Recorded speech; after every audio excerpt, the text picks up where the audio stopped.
Performance Training 2, Day 7, Communication. Communication is the culmination of High Performance Training 2, meaning this is the last day in this series of audio notes or communication, if you will. I'm going to put a little bit of a different spin on that word communication to indicate all of the things that you could be doing in terms of talking, writing, seeing, hearing. Listening is another word for hearing, and recording. And I'll give you an example of what I mean by all of those right now.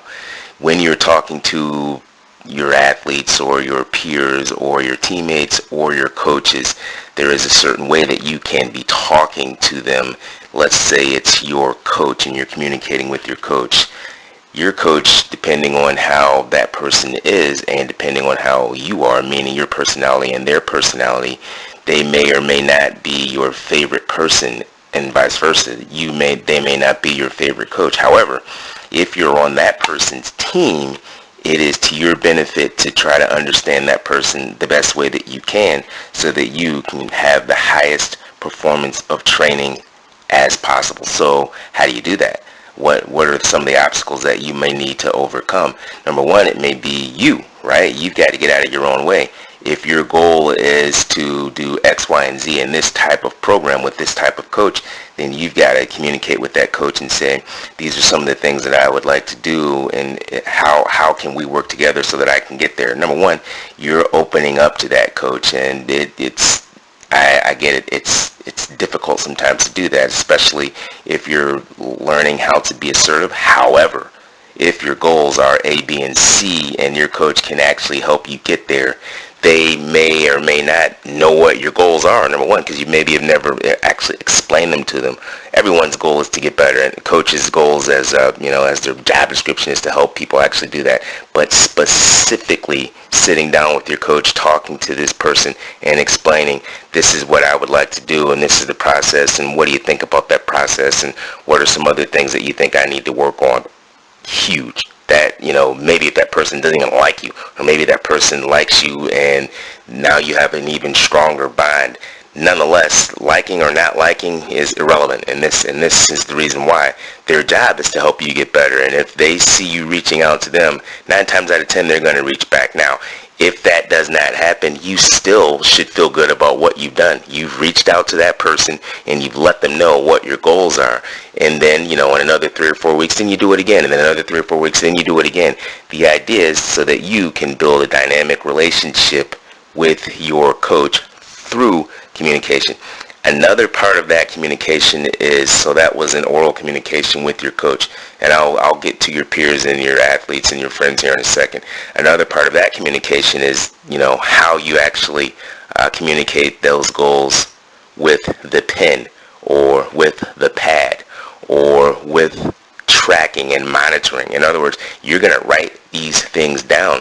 You're going to record, which is another form of communication.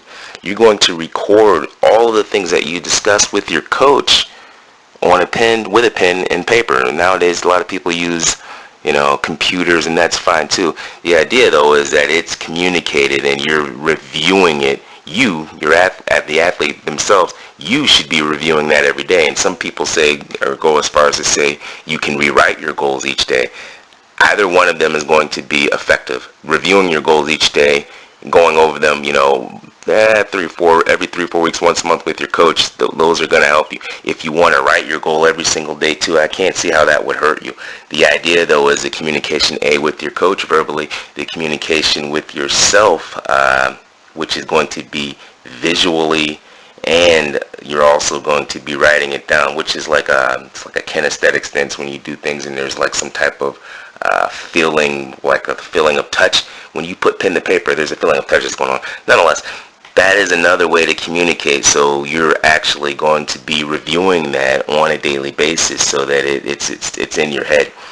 What's the point of those? Number one, you can build a relationship with your coach. Your coach knows what's going on with you, and you feel better about yourself because you've actually communicated that. Number two, you have the opportunity each day now to review your goals or rewrite your goals so they become a part of your everyday training.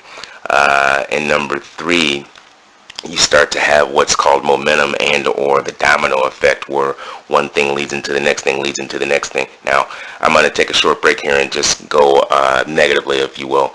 You can also do the opposite of that, and that's what happens a lot of times. A lot of people don't communicate with their coach. A lot of people don't write down their goals, and they're unaware to see how there is a huge divide between them and their coach and them and their goals, right? Communicating with your coach through talking to that person periodically, if not every single day, definitely every 3 to 4 weeks to go over your goals, and then writing and rewriting your goals as an example. Those 2 types of communication are huge. Number 1, they keep you focused on what's important, and number 2, you have a clearer vision of how you're actually going to get there because you're getting the assistance from your coach.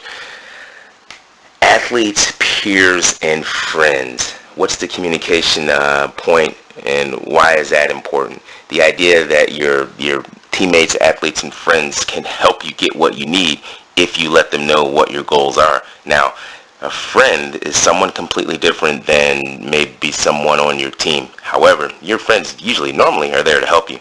So if you let them know what your goals are, they'll try to do their very best to help you. Sometimes this can happen. Sometimes when you communicate your goals with your friends, they may not believe in it, and that's fine. They don't need to believe in it. You're the one that is trying to achieve these processes and outcomes. That's fine if they don't believe it. It should not discourage you. It should motivate you. If someone believes in what you're talking about, that should be motivating.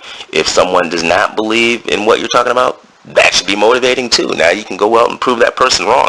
Nonetheless, I'm suggesting that it's important to let everyone know what your goals are. Let these people that are close to you know what your goals are. Maybe it's your mom, maybe it's your dad, maybe it's your brother, maybe it's your sister, maybe it's your best friend, but they should have a clear indication of what your goals are. One of the reasons why I think that's important, you communicate what your goals are to them, again, orally, with your mouth, face-to-face in a sit-down meeting, so they can check up on you every once in a while. And you can say to them, hey, in a month's time, can you come back and let me know how I'm doing on that goal that we just talked about? And you do that, 7, 8, 9, 10 times a year. Now you've got 2 sources of people that are on your side. You are building a performance enhancement team. Okay? So that would be your friend. You do the same thing with your teammates, right?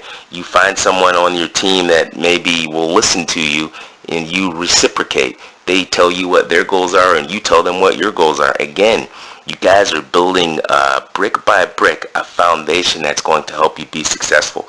This type of communication is only going to help you get better. Again, they may or may not believe in your goals. That's fine. Either way, it's going to be motivating. What you're doing is constantly keeping your goals in front of you, and you're communicating them to your friends and your teammates and maybe other athletes. Let's say you live in a high school setting or a college setting or an Olympic Training Center setting. There are probably other people that are on other teams that have similar goals that you do. You want to, attract these people. You attract these people by, talking to them periodically and figuring out, and again, talking to people is a communication form. And the idea that you can start to attract these people by asking them questions about what their goals are, and then you reciprocate, and then you, again, do that same process. Okay, let's check in on each other a month from now. So now you've got, maybe some friends that you've communicated that with, maybe your coach you've communicated that with, now maybe athletes on other teams that you've communicated this information with. Again, you're going to have a performance enhancement team, and you've actually written this stuff down too, again, which is another form of communication. All of these are going to enhance your visualization, imagery, and mental rehearsal, which is another form of communication in your mind, right? Instead of writing it down, instead of talking to people, I think you need to do both of those. You actually can, every day go through after you reviewed your goals, after you've talked to your coach, your friends, your athletes, your teammates, your peers, you go through the goals in your mind. You see those goals actually coming into fruition or happening, and you see the obstacles that are going to happen there too, right? There's two ways you can do that. Maybe you don't know what the obstacles are, and then you try to achieve your goal, then the obstacle shows up. Now you write that down. Now you record through a pen the obstacle that came up. Now you go to your coach and you talk about that, and then you go to your friends and you talk about that, and you go to your teammates and other athletes on other teams.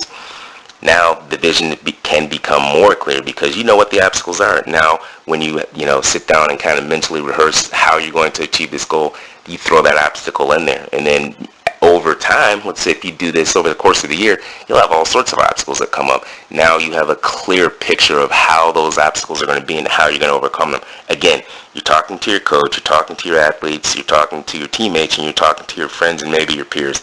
And, maybe you're talking to other people too, mentors. Who could be a mentor? Someone that you look up to, someone that you work with, someone has helped you along the way. I'm suggesting that you build a performance enhancement team and you use communication as the main vehicle, A, to keep you on track, B, to get your goals out there, and C, so that you're constantly going over them so that there's no way that you can forget them.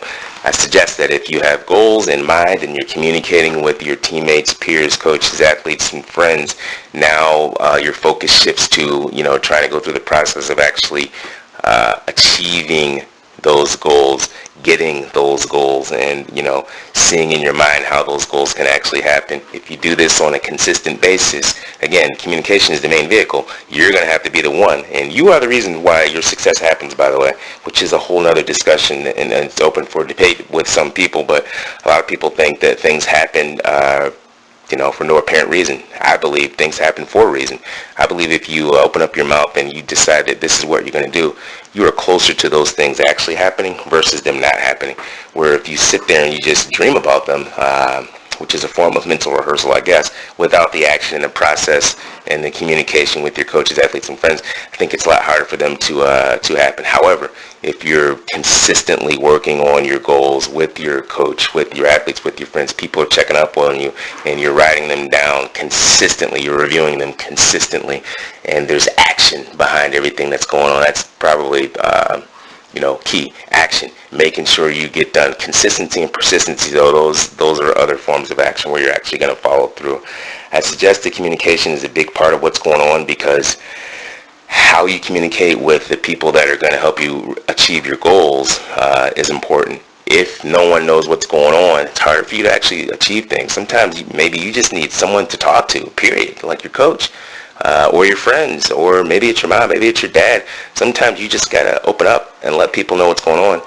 Sometimes that will actually help you achieve your goals. Communication, high performance training, day 7.